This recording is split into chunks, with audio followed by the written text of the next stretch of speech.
Namasté chers tous, je suis ravie de vous retrouver aujourd'hui et le thème qui me vient à l'idée et sur lequel j'aimerais échanger avec vous aujourd'hui, c'est le thème du jardinier.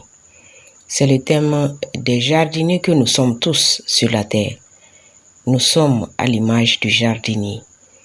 Et c'est vrai qu'en regardant le travail du jardinier, en l'observant et en revenant à notre vie, nous comprenons que si nous comprenons très bien le travail que le jardinier fait, cela peut nous aider à mieux avancer, cela peut nous aider à mieux comprendre notre vie et à pouvoir trouver les raisons pour lesquelles nous sommes en incarnation et comment faire pour avancer dans la vie et avoir une vie épanouie, une vie apaisée. Nous sommes à l'image du jardinier et notre vie, en réalité, traverse toutes les étapes que le jardinier utilise donc pour produire les légumes, pour produire les fruits que nous aimons tant déguster sur nos tables. Nous sommes des jardiniers et à l'image du jardinier, nous devons préparer le terrain comme le jardinier le fait. Pour avoir une bonne récolte, une belle récolte, une récolte importante, le jardinier prépare le terrain. Et le terrain que nous nous préparons, c'est notre conscience. C'est notre conscience que nous devons préparer pour semer. Parce que tout ce que nous semons, nous le semons en conscience. Nous le semons dans notre conscience. C'est pourquoi, à l'image du jardinier, nous devons préparer notre conscience pour accueillir les plantes, pour accueillir les semis. Le jardinier prépare le terrain. Il choisit avec soin les semis. Il les trie pour ne pas avoir des ratés, pour ne pas avoir des plants qui ne sont pas vigoureux. Il choisit les semences. Il essaie de préparer les semences. Et c'est comme ça que, en tant que jardinier que nous sommes, nous devons aussi trier les semences. Nous devons trier toutes les pensées que nous semons. Parce que ce que nous semons dans notre conscience, ce sont les pensées. Et donc, à ce titre-là, nous devons les trier. Nous devons voir quels résultats. Nous devons être des visionnaires pour analyser les résultats que telle ou telle pensée peut nous amener. Parce que, en tant que jardinier, nous connaissons la loi des semailles et des récoltes. Et nous savons que chaque pensée que nous émettons nous ramènera un résultat, nous ramènera une récolte. C'est pourquoi nous devons analyser chaque pensée que nous émettons pour voir: est-ce que cette pensée que je sème dans ma conscience, est-ce que cette pensée-là est susceptible de m'amener une bonne récolte? Si ce n'est pas le cas, alors je la mets de côté. Mais si je constate que telle pensée, étant mue par l'amour, par la compassion, par la générosité, par l'empathie, elle peut me ramener de bons fruits, alors je la sème. Donc, à l'image du jardinier, nous préparons notre terrain et après avoir préparé le terrain, nous préparons les semis. Et lorsque nous sommes sûrs à chaque fois que ce que nous semons, c'est les bons grains, alors nous les semons dans le champ de notre conscience. Parce que le champ que nous avons à utiliser, à labourer, c'est le champ de notre conscience. Et lorsque nous avons semé les bonnes graines, alors, toujours en bon jardinier, nous devons entretenir les graines qui poussent. Nous devons les entretenir en leur apportant du fumier. Et ce fumier-là que le jardinier apporte à ses légumes, nous devons aussi l'apporter aux graines que nous avons semées et qui ont commencé à pousser. Et quel type de fumier apportons-nous dans le champ de notre conscience? C'est notre état d'esprit positif. C'est la joie qui nous anime. C'est la confiance que nous avons en Dieu, en l'univers. C'est la sérénité. Toutes ces conditions-là permettent aux plantes qui ont poussé de grandir, de se développer. Nous entretenons notre jardin en entretenant les plantes, en étant toujours heureux, toujours joyeux pour cette expérience que la vie nous offre, pour cette expérience qu'est notre vie. Et comment nous entretenons nos plantes?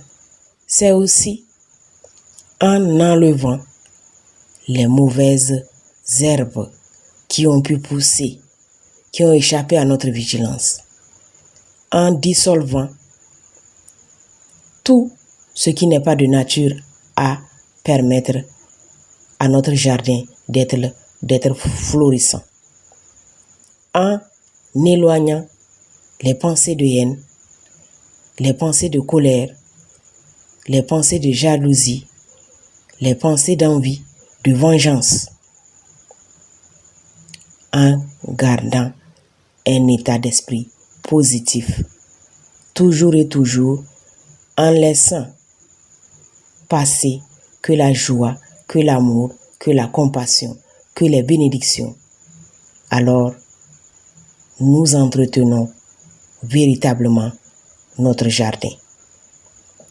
Lorsque nous avons bien préparé le terrain, qui est le champ de notre conscience, lorsque nous avons trié les bonnes graines, nous avons vu que les graines que nous sommes en train de semer sont les bonnes graines, lorsque nous avons entretenu les plantes que nous avons semées par un état d'esprit positif,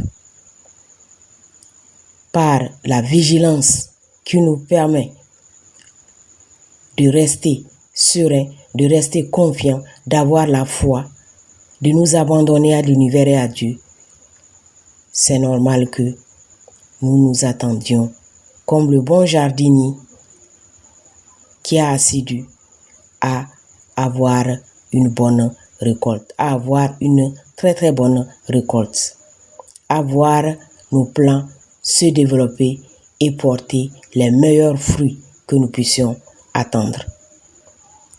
Et le bon jardinier qui a respecté toutes les étapes, c'est normal qu'il s'attende à avoir une bonne récolte.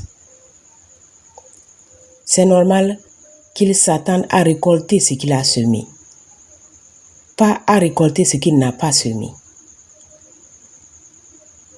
Parce que il arrive que on n'a pas préparé le terrain, on n'a pas entretenu les plantes, on n'a pas sélectionné les semis, on n'a pas empêché les mauvaises herbes de pousser, on a laissé le champ envahi, mais on veut quand même récolter.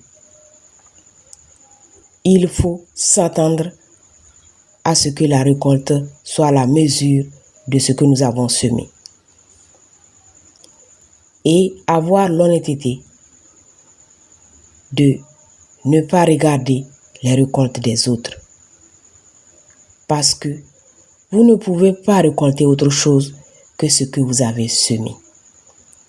Et au soir de notre vie ou au soir de notre récolte, nous devons avoir l'humilité de regarder que nos récoltes sont à la mesure des efforts que nous avons faits, sont à la mesure du travail accompli, du travail abattu. Et qui que nous soyons, sachons une chose, soyons sûrs d'une chose, c'est que nous pouvons faire toutes les gesticulations, mais nous ne pourrons pas empêcher tôt ou tard de récolter ce que nous avons semé. Quel que soit le domaine dans lequel nous sommes des jardiniers. Que ça soit dans notre famille, que ça soit dans notre travail, que ça soit dans le domaine communautaire, que ça soit dans le domaine national, ce que nous avons semé, c'est ce que nous allons récolter. Que ça soit dans le domaine international, ce que nous avons semé, c'est ce que nous allons récolter. C'est pourquoi nos vies évoluent dans un sens ou dans l'autre. C'est pourquoi la vie d'une personne évolue dans un sens ou dans un autre. La vie d'une communauté évolue dans un sens ou dans un autre. La vie d'un peuple évolue dans un sens ou dans l'autre. Ce que le peuple a développé, c'est ça qu'il va récolter. Ce que la personne a cultivé, c'est ça qu'elle va récolter. On ne trompe personne. Vous ne trompez que vous-même. Parce que au fond de vous-même, vous savez ce que vous avez semé. Et donc, vous avez une idée de ce que vous allez récolter tôt ou tard. L'exemple du jardinier sur lequel j'ai médité m'a beaucoup inspiré à partager cette méditation avec vous, parce que je me dis que c'est facile à comprendre et je me dis que ça pourra aussi inspirer d'autres à prêter attention à ce qu'ils sèment pour pouvoir récolter ce qu'ils veulent récolter, à analyser ce qu'ils sont en train de semer pour ne pas se tromper à la récolte. Parce que lorsqu'on sait intérieurement ce qu'on a semé, on sait aussi à quoi s'attendre lors de la récolte. Que la lumière soit.